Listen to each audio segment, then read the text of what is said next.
Amigos e amigas, canal do Xavier. Gente, hoje é dia 22 de abril. Lula está em Portugal. Lula assinou vários acordos, foi recebido pelo Marcelo Rebelo, pelo Costa. É, a imprensa de Portugal toda está dando destaque à visita. A visita está sendo um sucesso porque está sendo retomada aquela relação próxima, né, irmanada entre Brasil e Portugal, coisa que foi abandonada, foi relegada ao segundo, ao terceiro, ao quinto plano, sei lá, pelo Jair Bolsonaro. O Lula, em 4 meses de governo, foi recebido nos Estados Unidos, na Argentina, na China, nos Emirados Árabes, Portugal, vai para a Espanha dia 25. Ou seja, em poucos meses de governo, o Lula já retomou a posição do Brasil no mundo, né, a posição diplomática do Brasil no mundo. Tudo isso é falado na mídia lá em Portugal, aqui no Brasil também. Portugal, a mídia está, né, toda a mídia praticamente está dando destaque em primeira página da visita de Lula, mas aí vem vem aquela questão que iguala e mostra o quão parecidos somos, iguala as mídias, a mídia hegemônica portuguesa e a mídia hegemônica brasileira, que vem criando uma polêmica, né, em cima das falas do Lula. Quando o Lula disse lá na China e tal que a guerra é causada não só pela Rússia, mas também pela Ucrânia, porque aqui no Brasil tem um ditado popular, eu não sei se esse ditado, sinceramente não sei se esse ditado também é falado em Portugal, que é o seguinte: quando um não quer, dois não brigam, né? Portanto, gente, vocês têm uma situação aí que a sabedoria popular explica muito bem. Se a Ucrânia, governo, a Ucrânia a gente tem que dar nome aos bois. Se o governo ucraniano, e é esse governo do Zelensky, e outros que o antecederam, desde o golpe de Estado que tirou o presidente pró-russo do poder, né, que derrubou o presidente, fazendo com que ele tivesse que fugir do país, de lá para cá todos os governos são pró-Ocidente. Todos são pró-Ocidente, têm sido pró-Ocidente.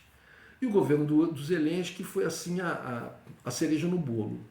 Né? Um cara que veio do nada, era um palhaço, um comediante, e foi catapultado a ser o líder da nação.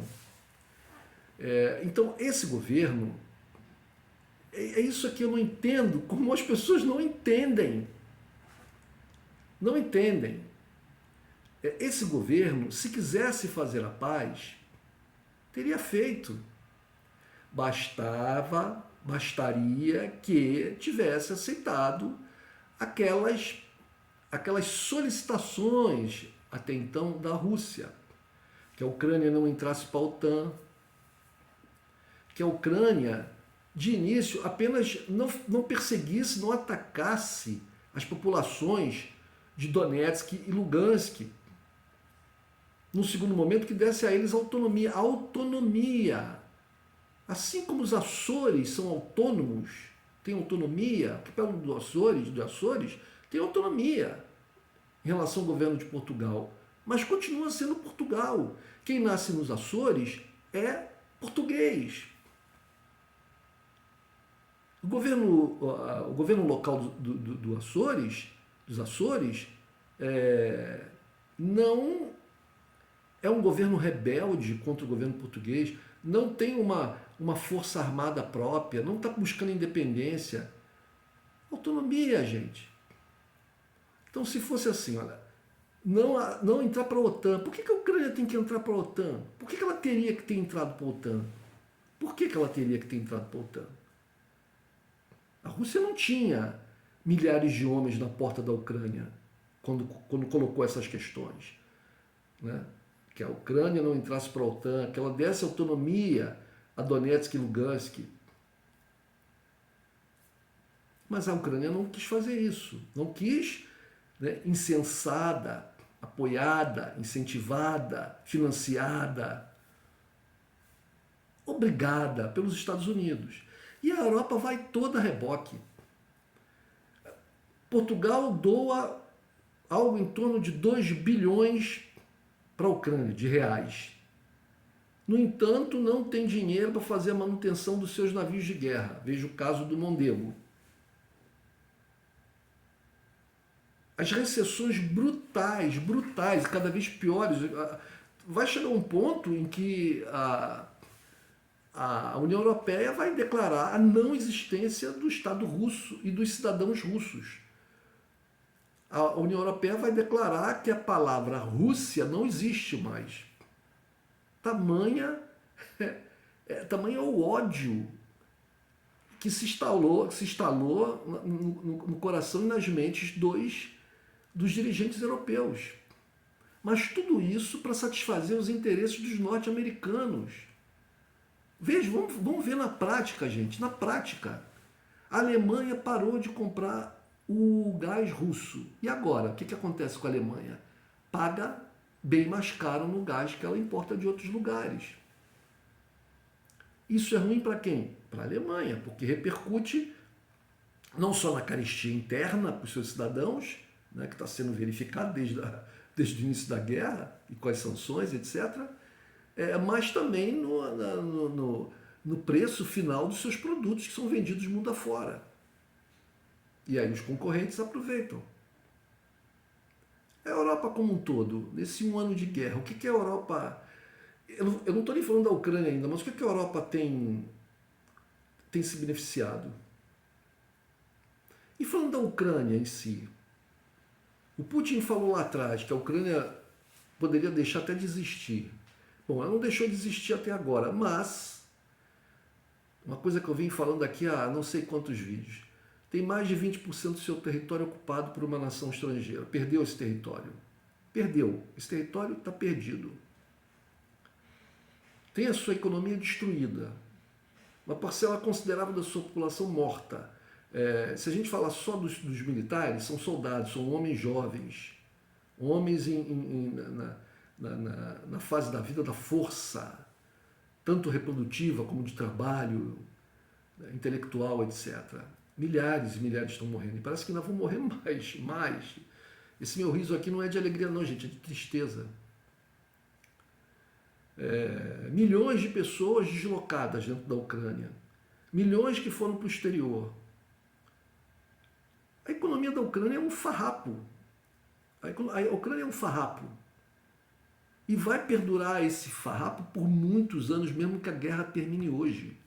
Todas essas promessas de recursos da União Europeia e dos Estados Unidos vão se evaporar assim que a guerra parar.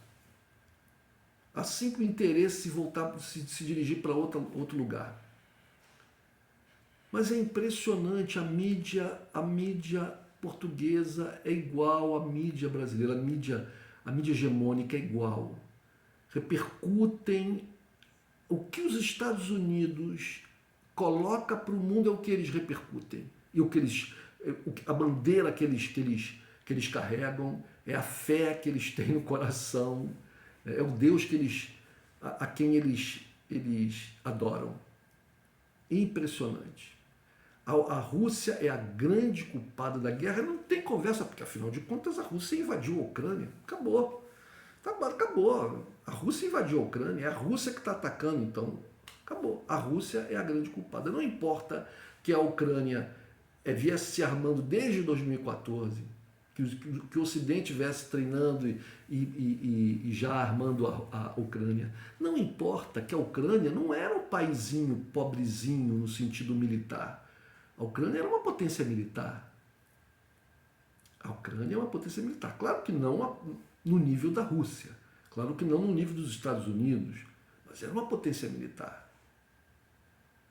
Porque a Rússia, o Putin achou que ia ganhar fácil, que ia dominar em 3 dias, 4 dias, ele ia tomar Kiev e por isso ele não conseguiu e por isso ele está perdendo a guerra. Bom, É possível, ninguém sabe o que se passa, ninguém aqui do Ocidente, obviamente, da mídia hegemônica, né? O que passou pela cabeça do Putin e dos comandantes lá da Rússia. É possível que eles tenham pensado que realmente bastaria que eles colocassem ali o seu exército em torno de Kiev que eles se renderiam. E eu acredito até que essa foi a intenção. A intenção era essa: a gente coloca, né, uma quantidade grande de carros de combate em direção a Kiev e eles vão se render e a gente vai pegar aquilo ali fácil. Né? E vamos, esse governo derrubado, a gente coloca um outro governo aí, um governo pró-russo. Acredito que talvez eles tenham pensado nisso. Mas, gente, vamos pensar aqui, a Rússia é um país imperialista, com certeza, né? O Império Russo, o que começa lá com uma tribo viking, germano-viking, sei lá, alguma coisa assim, na Rússia de Kiev, né? Vai se expandindo e chega lá no Japão, chega lá na China. Então, sem dúvida nenhuma, é um império.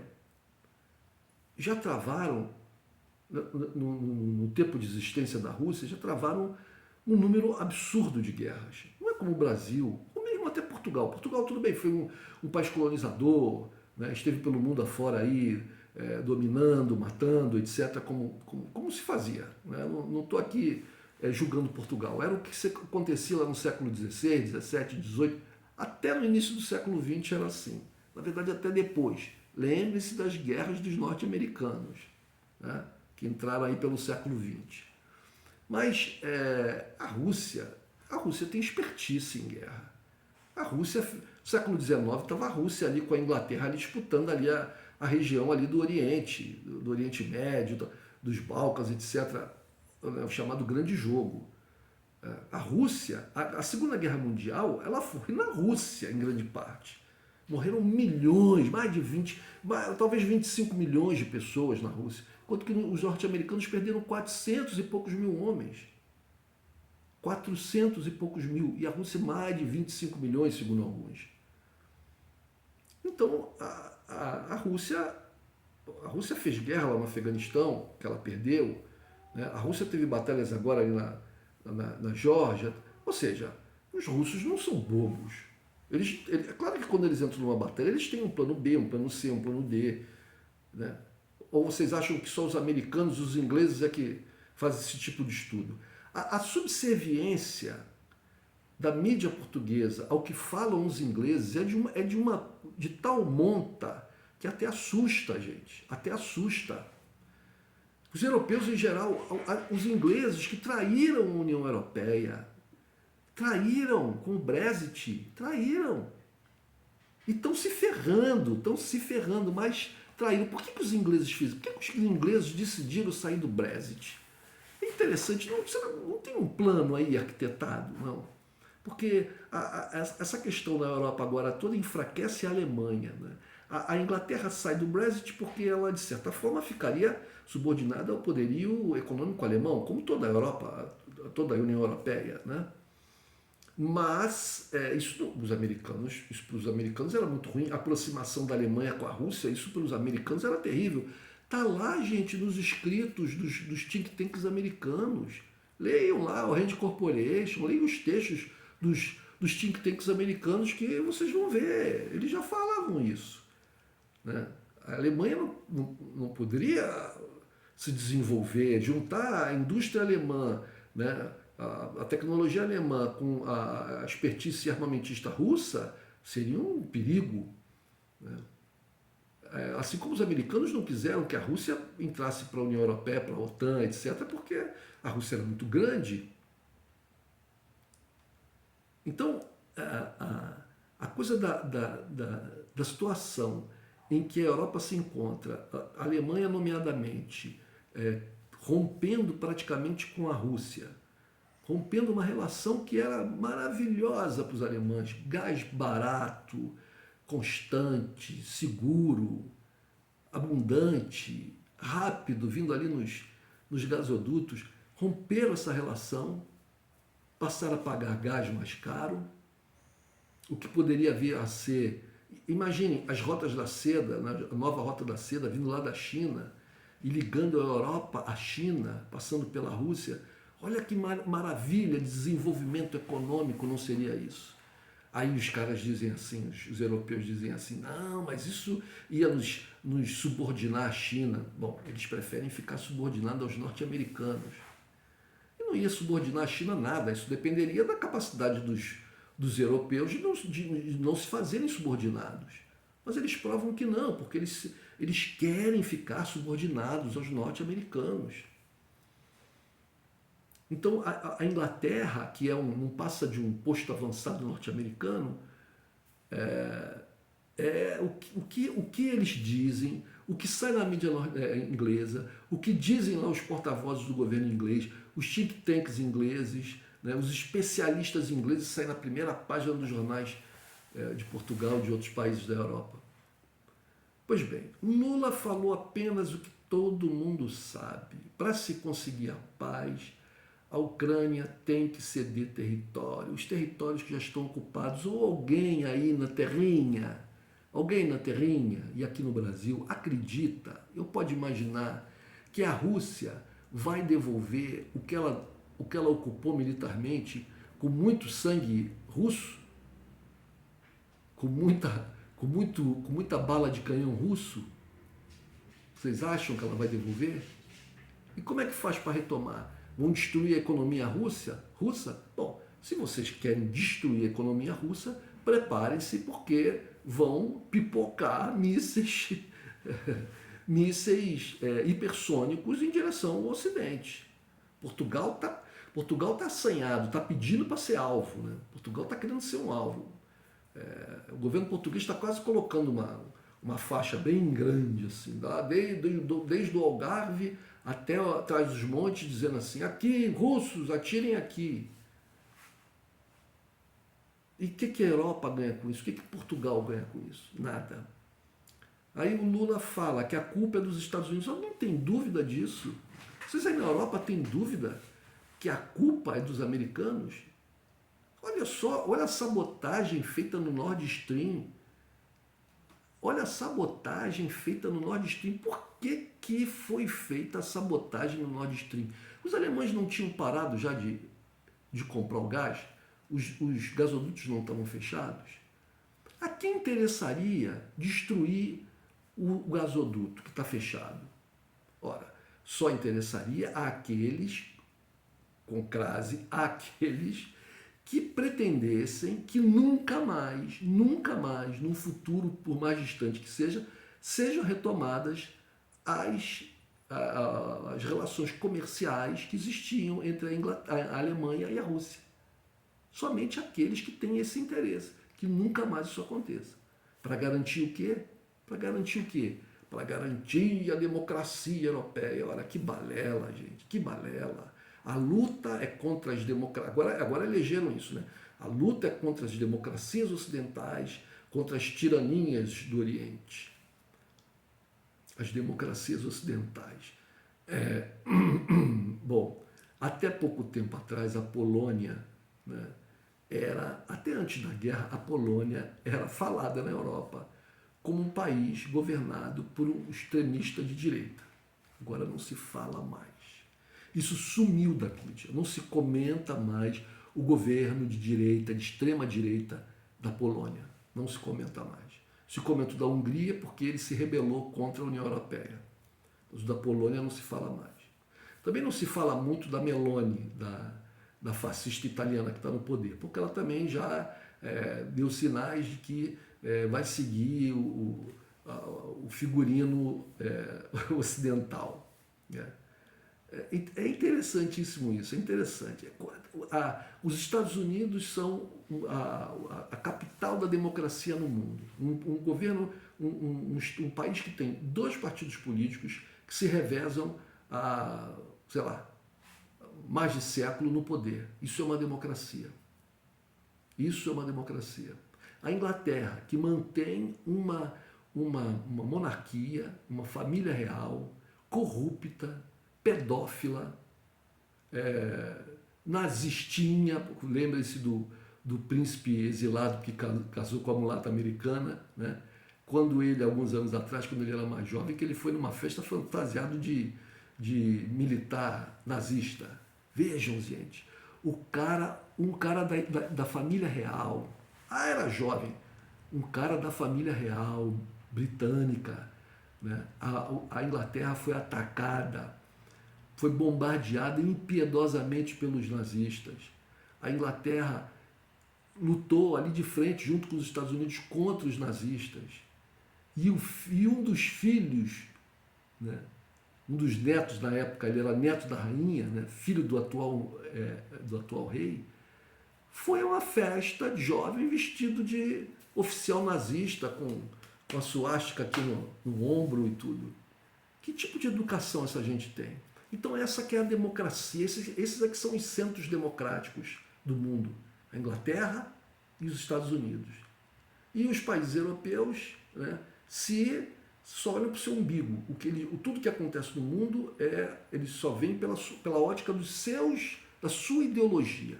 Porque eu não posso dizer nem pelos seus interesses, porque não, os interesses, que interesses são esses? Que interesses são esses? Como é que você pode ter um interesse em manter uma guerra que atinge a tua economia de forma que vai durar muito tempo? Não é uma coisa só de agora, que vai durar muito tempo. Parece que eles estão ainda no século XIX, parece que subiu lá no poder um Napoleão, ou na primeira metade do século XX, um Hitler, que decide, por questões puramente ideológicas, de um orgulho, de uma vaidade, vou fazer uma guerra, vou criar um grande exército, vou fazer uma guerra. E parte para a guerra. Sem contar com os interesses da nação, do povo. É triste. Então, a mídia portuguesa, eu tenho visto muito aqui os jornais portugueses, com essa passagem do Lula por lá, ele vai embora no dia 25, vai para a Espanha. E aí o que aparece na mídia? Assim, porque a Janja foi numa loja de luxo para comprar, sabe-se lá o quê. Depois já descobriu isso que era uma gravata de alto nível, né, para um presidente da República de alto nível, né, que se encontra com reis e rainhas e presidentes de alto nível de todos os países do mundo. E pagou com o seu dinheiro, com o seu cartão próprio, não foi com um cartão corporativo. Se fala isso. Ou o caso das declarações do Lula, porque o Lula está contra o Ocidente. Eu escutei gente falando em Portugal, não, mas é porque os americanos que apoiaram o Lula contra o governo Bolsonaro. Cara pálida. Como assim? Como assim? Os americanos que apoiaram Sérgio Moro, que encheram Sérgio Moro de medalhas e elogios, né, e de jantares onde ele era homenageado. Né? Sérgio Moro que hoje sabe-se que foi um bandido. Sérgio Moro, um bandido. Ele e uma quadrilha, a quadrilha que chamava-se de República de Curitiba, o TRF4, o Tribunal Regional Federal da 4ª Região. TRF4. Bandidos. Cada vez se descobrem mais coisas.